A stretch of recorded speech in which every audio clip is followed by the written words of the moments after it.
3,000 years later.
Estamos aquí con una beca Leonardo, que es un proyecto de movilidad internacional, es un proyecto de práctica.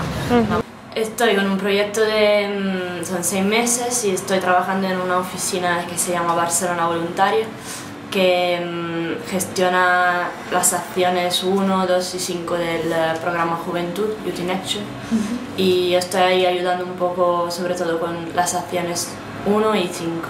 Sí, los intercambios y los seminarios.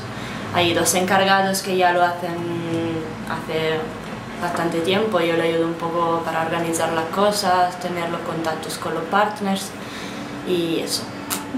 Yo trabajo con jóvenes, proyectos de dinamización, yo trabajo en proyectos de cooperación internacional también. Yo trabajo al UNESCO. El punto de vista de cada país, de la gente de cada país, ¿qué piensa? ¿Qué punto de vista lo tienen?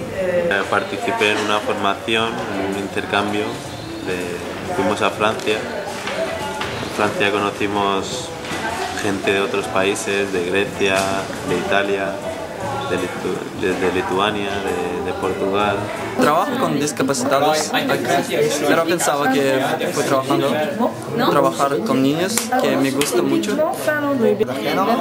Ahora está haciendo un proyecto en Palma de Mallorca, en las Islas Baleares, en una asociación que se ocupa de ocio y tiempo libre para personas con discapacidad, y lo paso muy bien. Y yo hago un proyecto SOB de medio ambiente por conservación de los buitres negros en Mallorca. Bueno, he salido de Italia porque quería hacer una experiencia fuera, y el voluntariado europeo es una buena oportunidad para hacer una experiencia fuera y hacer algo útil por la sociedad del país que te vas, y conoces mucha gente muy divertida. La verdad es que la experiencia fue muy bonita. Al conocer gente de otros países te enriqueces culturalmente y personalmente. También aprendes mucho sobre ti mismo, por crear intercambio con los demás. Te das cuenta de quién eres, de tu cultura, de tus hábitos. 6 meses fuera de mi país y de mi gente me ha cambiado mucho. Tengo menos miedo, sé más quién soy y sé más qué quiero.